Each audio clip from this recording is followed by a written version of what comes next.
nanny, a dead child, and a smart house that knows more than it should. Sometimes the most irresistible opportunities come at a cost we never see coming.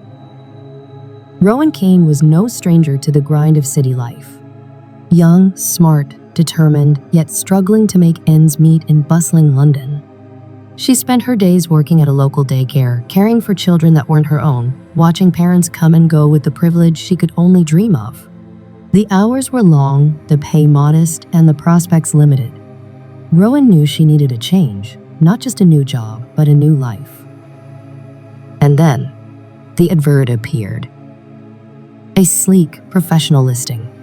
Not on a common job board, but nestled within the pages of a private recruitment site.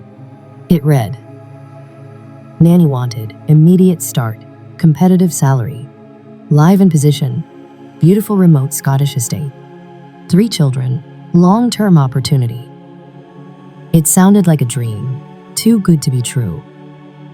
But still, Rowan clicked. What followed felt like something out of a fantasy. A high-profile family, the Elincourts, were seeking a full-time nanny for their 3 daughters. They lived in the Scottish Highlands at a sprawling modern estate called Heatherbrae House. The position offered not only a substantial salary, but also privacy, beauty, and most importantly, escape. Escape from the city, from noise, from pressure, from the quiet ache of dissatisfaction that had been building inside her for years. The listing was short on specifics. No exact address, no photos of the children, only a brief description of the house, smart-enabled, architecturally unique, off-grid living with full tech integration, and a promise that all would be explained during the interview. Rowan hesitated. It seemed odd, too vague, but it was also a chance she couldn't ignore. She applied that night. To her surprise, the response was immediate. The next morning, she received an email inviting her to London for a face-to-face meeting with Sandra Elincourt, the matriarch of the household and the CEO of a prominent architectural firm. The interview was conducted in a minimalist office with large windows and white walls. Sandra arrived precisely on time, dressed in understated elegance, exuding quiet authority. She didn't ask the usual questions, not about Rowan's childcare certifications or references or long-term goals. Instead, she focused on one thing: discretion. Sandra explained that her work demanded long hours, that she and her husband Bill, also an architect, were often away on business. The children were frequently left in the care of others: nannies, tutors, assistants. They'd seen a lot of people come and go. But now they wanted stability. Someone young, energetic, adaptable. Someone who could handle the isolation of the Highlands. Someone who wouldn't be intimidated by the technology that ran their home, nor by the behavior of the children. "Do you believe children are born bad?" Sandra asked at one point, her voice low and measured. Rowan blinked. "No, I think children behave badly when they're scared. Or hurting." Sandra nodded as if that were the correct answer. And just like that, she was hired. No background check, no second interview, just a firm handshake, a start date, and a promise of confidentiality. Rowan left the office in a daze. She'd never had a job fall into her lap like that. But with it came an undercurrent of unease. Something about the speed, the secrecy, the loaded question about bad children. It lingered in her mind. But logic gave way to excitement. This was it, her fresh start. She handed in her notice at the daycare, packed her things, and boarded the train that would take her far from everything she knew, to the mysterious Heatherbrae house. The journey north was long and winding. As the train left behind the concrete sprawl of London, the landscape transformed. Steel and glass gave way to rolling hills, dense forests, and endless skies. Heatherbrae was in the heart of the Highlands, remote, untouched, and silent. The kind of place that didn't show up easily on GPS. You had to be told how to get there. At the final station, a man was waiting to pick her up, Jack Grant, the housekeeper and handyman. He was polite but distant, driving in silence as the car climbed the narrow, curving roads into the hills. The mobile signal dropped. The houses disappeared. Civilization faded into wilderness. And then, there it was, Heatherbrae. A house like none she'd ever seen. Built into the hillside, its design was a mix of tradition and futurism. One half was old stone and slate, remnants of the original estate. The other half? Stark glass panels, steel beams, minimalist lines. A home at war with itself, part Gothic relic, part technological marvel. It loomed in the mist like a beast lying in wait. Inside, everything was sleek, controlled, artificial. A central smart system, known as Happy, managed every detail: lighting, heating, music, even security. Cameras in every room, voice controls, facial recognition. It should have been impressive, but something about it unsettled Rowan. She felt watched, not welcomed. The children were already asleep when she arrived. Sandra and Bill were leaving early the next morning for a week-long business trip. Everything was moving fast, too fast. And Rowan felt off balance, like she'd stepped into a play where everyone knew their lines but her. Still, she told herself, this was the opportunity she'd been waiting for, a new beginning. But behind the pristine surfaces of Heatherbrae, something was watching, waiting. And before the week was over, a child would be dead. On the surface, Heatherbrae House was a triumph of modern design, the kind of place featured in glossy magazines or architectural documentaries. It wasn't just a home, it was a statement. Half of it stood firm with the weight of the past, the original structure, centuries old, made of granite stone and timber beams, rich with creaking floorboards and uneven walls. The other half, newly constructed, clinically modern, was a masterpiece of glass, steel, and precision. It featured floor-to-ceiling windows that revealed breathtaking views of the surrounding wilderness, and left little room for privacy inside. But what truly set Heatherbrae apart wasn't its walls.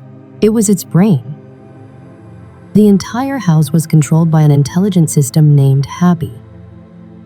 Happy was no ordinary smart home app. It was designed by the Alincourts themselves, or rather by Bill Alincourt, who had made a name for himself as an innovator in sustainable, tech-integrated housing. The system responded to voice commands. Happy, turn off the lights. Happy, lock the doors. Happy, play classical playlist. Every room, every function, every feature controllable by phone, tablet, or voice. It learned habits, adjusted temperatures, opened curtains with sunrise. Rowan was given a tablet upon arrival. It came with access to the system and a warning to never disable it. The house, she was told, would not function normally without it. At first, Rowan was impressed. She had never seen anything so advanced. It felt futuristic, almost magical, like stepping into the home of tomorrow. But the magic quickly wore thin, because Happy didn't always work. Lights would flicker for no reason. Music would blare in the middle of the night. Doors would lock or unlock without warning. Sometimes, Happy didn't respond at all. Other times, it would execute commands Rowan never gave. She'd be sitting in the dark when the lights would suddenly blaze overhead, or hear the faint sound of a child's lullaby drifting through the intercom system, even though the children were fast asleep. At first, she thought it was user error. Maybe she wasn't doing something right. Maybe the system was too sophisticated for a newcomer. But as the days passed, the malfunctions became more targeted, more frequent, more unsettling. And then there were the cameras. Every hallway, every living space, every entry point, all under constant surveillance. The system stored everything on a cloud server, supposedly encrypted. Rowan didn't have access to the feeds, only Sandra and Bill did. But Rowan felt them. The little black domes in the ceiling, the blinking lights in the corners, the quiet click of a lens adjusting when she walked into a room. Even when she was alone, she didn't feel alone. The house watched her, judged her, Sometimes the camera lights would flash when she wasn't moving, as if they were recalibrating, as if someone on the other end was watching and zooming in. Rowan began keeping her bedroom door shut. She unplugged the intercom system in her room. She started whispering to herself, afraid that even the walls might be listening. And still, the system responded. There was one corridor that always gave her chills, the passage connecting the old and new sections of the house. The air grew cold there. The walls narrowed. The polished floors gave way to old wood. No cameras, no smart lighting, just silence. It was the only place Happy didn't reach. And that was somehow worse. Rowan noticed other things too. Small things that added up. The old nursery door that kept swinging open, even when latched shut. The sound of footsteps above her when no one was upstairs. The mechanical hum that never completely went away, like the house was breathing or thinking. And the attic. From the first day, she felt something wrong about it. The door was always locked. The children never spoke of it. Jack Grant, the handyman, brushed off her questions. "Nothing up there," he said, "just old junk and wiring." But Rowan didn't believe him. Sometimes at night, she would hear thuds, scraping, whispers, as if someone or something was moving just above the ceiling. And when she tried to check the attic door, it was bolted, sealed shut. The technology that was supposed to make life easier became a tool of torment. And Rowan wasn't sure if it was malfunctioning or being manipulated. Had the children figured out how to use Happy against her? Was someone inside the house sabotaging her? Or was someone outside watching remotely? She couldn't shake the feeling that she was being tested, evaluated by an invisible hand. Heatherbrae house began to feel less like a home and more like a trap. A place where every action was recorded, every failure amplified, and every moment of fear archived. The smart home that promised security, ease, and control offered Rowan none of those things. Instead, it became a maze of anxiety, mistrust, and disorientation. The house seemed to respond more to Rowan's fear than her voice. And in the silence of those long nights, when the children were asleep and the wind howled through the highlands, Heatherbrae whispered to her, not through speakers, not through screens, but through shadows, creaks, and locked doors. She had taken the job for freedom. But Heatherbrae house had other plans. Children can be fragile, curious, unpredictable. But in Heatherbrae house, they seen something else entirely. When Rowan Caine took the job, she imagined afternoons of laughter, play, and routine. Story time before bed, art projects in the kitchen, ordinary moments that made up the quiet rhythms of caregiving. Instead, she entered a household that pulsed with quiet hostility. There were 3 girls. 5-year-old Ellie, the middle child, had an air of watchfulness. She studied Rowan like a stranger in her territory, arms crossed, jaw clenched. She rarely smiled, rarely spoke, but her eyes were alert, calculating, too aware for her age. 8-year-old Maddie, the oldest, was more complex. On the surface, polite, even charming. But beneath it, Rowan sensed something simmering. Maddie had a habit of vanishing, slipping into rooms unseen, appearing behind Rowan without warning. She said odd things, asked uncomfortable questions. Sometimes, she lied. And she did it with a blank expression that made Rowan's skin crawl. And then there was Petra, the youngest, a baby still in diapers. Sweet, innocent, the only one too young to understand the undercurrents that flowed through the house. She was the only one Rowan felt truly connected to. The only one who didn't look at her with suspicion, or worse. From the beginning, things didn't feel right. The girls had a routine, but it wasn't one Rowan could manage easily. They defied her instructions, locked themselves in rooms, accused her of things she hadn't done. Small things at first. Rowan didn't feed the baby, or she turned off the lights on purpose. Rowan would protest, but there was no one to defend her. The parents were gone. Jack, the housekeeper, was almost always outside or absent altogether. And the happy system? It recorded footage, but only the Alin courts had access to it. She had no witnesses, no support, only her word, against the word of two eerily calm little girls. One morning, Rowan awoke to find muddy footprints on the stairs, leading from the attic door. Except the attic was locked, and Rowan hadn't opened it. When she asked the girls, Maddie gave a smile that didn't reach her eyes. "Maybe it's the ghost," she said softly. Rowan laughed nervously.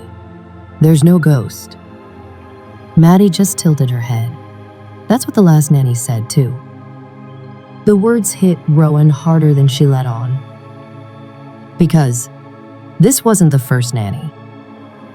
In her first days at Heatherbrae, Rowan discovered fragments of the past.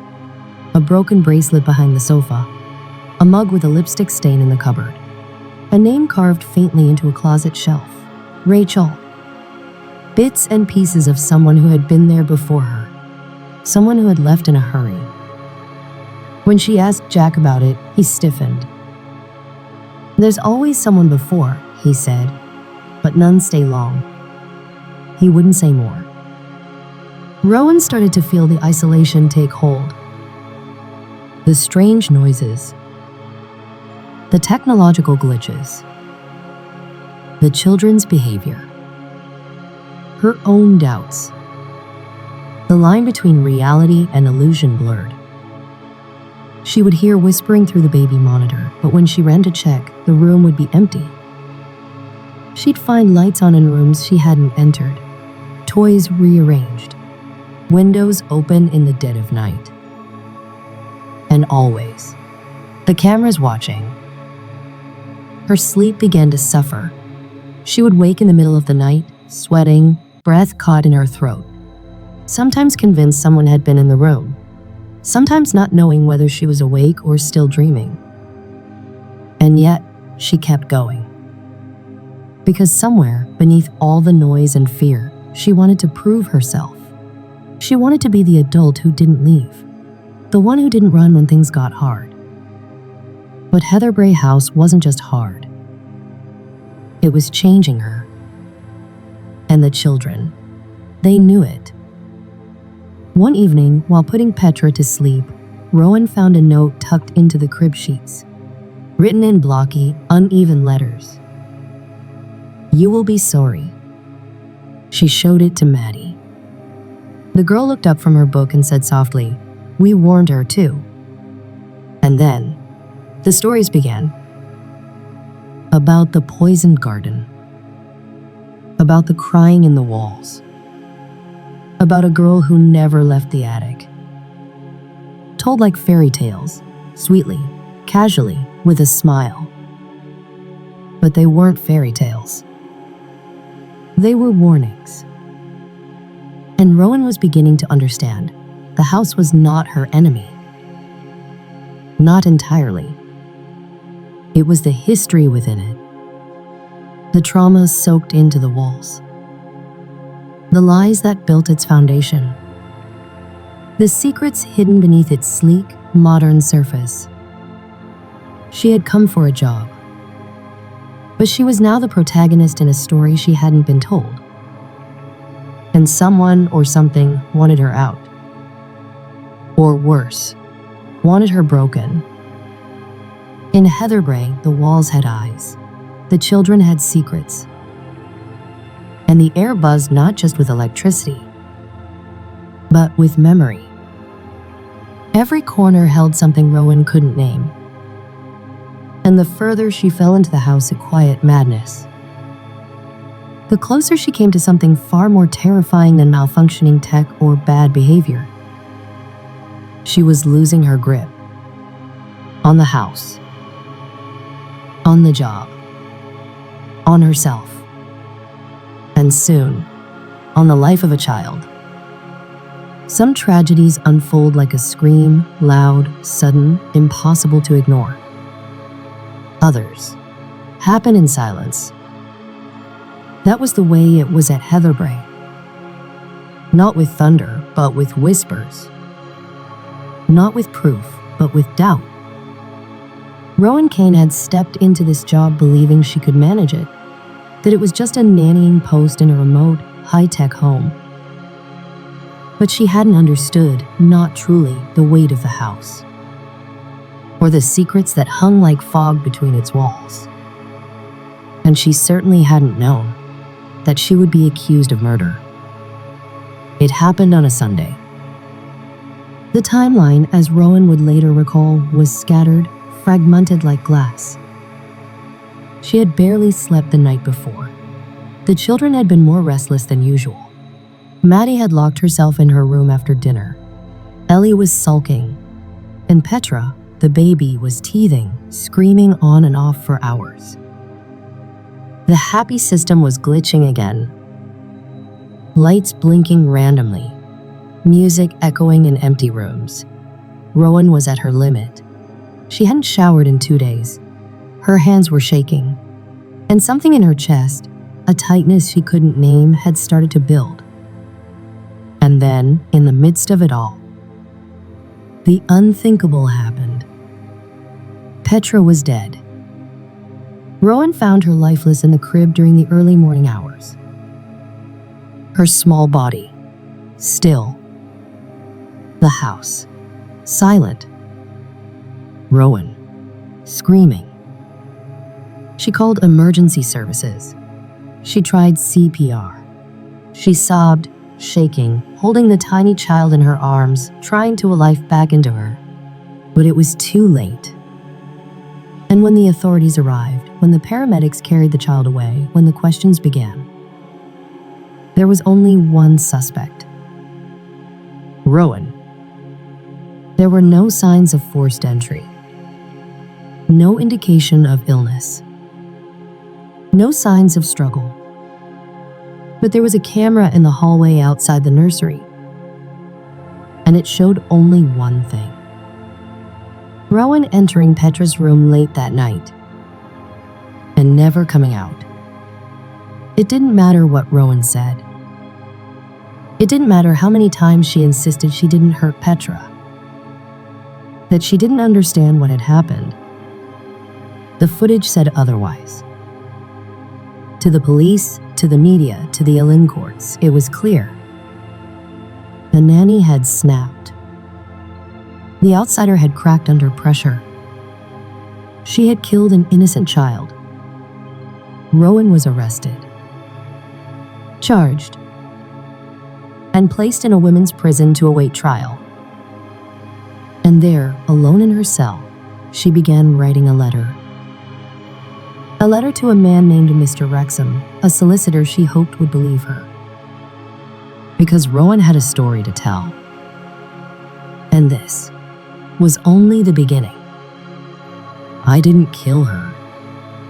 I know how that sounds. I know what they say about me, the stories, the footage, the interviews. But I didn't do it. I need you to understand that. I need someone, anyone, to believe me. Because what happened in that house was never what it seemed. In prison, Rowan's world shrank. Her reality became a small cell, a single bed, meals passed through a slot. But in her mind, Heatherbrae still lived. The flickering lights, the whispered voices, the pounding in the attic, and the face of a child she couldn't save.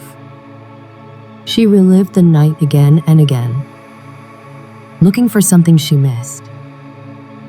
Some piece of evidence, some break in the memory. Heatherbrae was not just a house. It was a vessel. A modern marvel, yes, equipped with smart devices, security cameras, facial recognition, and voice control. But it was also ancient, worn at the edges. rooted in secrets that predated technology. And the attic, sealed off, untouched, locked behind a door no one was meant to open, was its memory. Everything that happened in that house began and ended there. Rowan, sitting in a prison cell, writes. Her letter to a solicitor is long, raw, and full of contradictions. She insists she's innocent, but admits to lying. She says she's not crazy, but confesses she's haunted. Haunted by a child's laughter, by muffled cries in the night, by the sharp, metallic click of the attic door, always just out of reach. I didn't kill her, she writes again and again. But I failed her, and I failed myself. Rowan is not writing to be acquitted. She's writing to be understood. Because no one, not the police, not the public, not even herself, truly knows what happened that night. Not yet. August 15th. The night Petra died. Rowan's memory is splintered. She remembers screaming. She remembers checking on the baby. She remembers footsteps overhead, when no one was supposed to be there. But the happy cam system showed something else. Footage of Rowan entering the nursery late that night, and never coming back out. And when Petra was found lifeless the next morning, the narrative was set. The outsider. The imposter. The woman with a fake name, a fake resume, a fake past. What else could she be but guilty? But guilt isn't always criminal. Sometimes it's quieter, slower, more corrosive. Rowan, whose real name, we now learn, is Rachel Gerhard, is not a murderer. But she is a liar. She lied to get the job, forged references, invented qualifications. And beneath all that was a secret even she hadn't fully accepted. A reason for coming to Heatherbrae that had nothing to do with childcare. A reason buried in blood. Rowan wasn't just a nanny looking for work. She was the illegitimate daughter of Bill Lincourt, the very man who hired her. She had grown up with nothing. Watching from the outside, resenting the life she had been denied. Wealth, security, a father. So when the Heatherbrae job opened up, it wasn't chance. It was fate. A chance to walk into the house she had once stared at from afar. To see the half-sisters she'd never met. To live, for once, inside the life that should have been hers. But the universe has a cruel sense of irony. Because what she found instead was death. There had always been something off about the house. The misfiring lights. The footsteps at night. The glitches in the happy system. Rowan believed she was losing her mind. But the truth was more horrifying than madness. Someone else was in the house. Living in the attic. Slipping through hidden passages. Manipulating the tech. Watching everyone, especially Rowan. And that someone was Rhiannon Illincourt. Rhiannon, the oldest Illincourt child. Never spoken of. Removed from family photos. Sent away after a violent outburst. But she never really left. She had returned. Unknown to her family, she'd been living inside Heatherbrae for months. Watching. Sabotaging. Haunting the people who had erased her. She had full control of the happy system, triggering lights, overriding cameras, faking security failures. And when Rowan heard those footsteps at night, when she saw shadows moving across her bedroom door, it wasn't a ghost. It was Rhiannon. The night Petra died, Rowan wasn't alone in the house. Rhiannon had been in the nursery. Why? Maybe jealousy. Maybe trauma. Maybe a moment of confusion turned deadly. We'll never know what she intended. But Petra didn't die because Rowan made a mistake. She died because no one was watching the one person who had slipped through every crack. Rhiannon vanished again after that night. The attic was empty. No sign of her. Only her hidden space remained, a shrine of surveillance, rage, and isolation. I didn't go to Heatherbrae to hurt anyone. I went there to find my father, to meet my sisters, to belong. But lies have a cost. I wasn't the one who ended Petra's life, but I was the one who let fear keep me quiet, who ignored the attic, who didn't listen to the children when they begged me to see what was right in front of me. Rowan is still in prison. Her case is weak.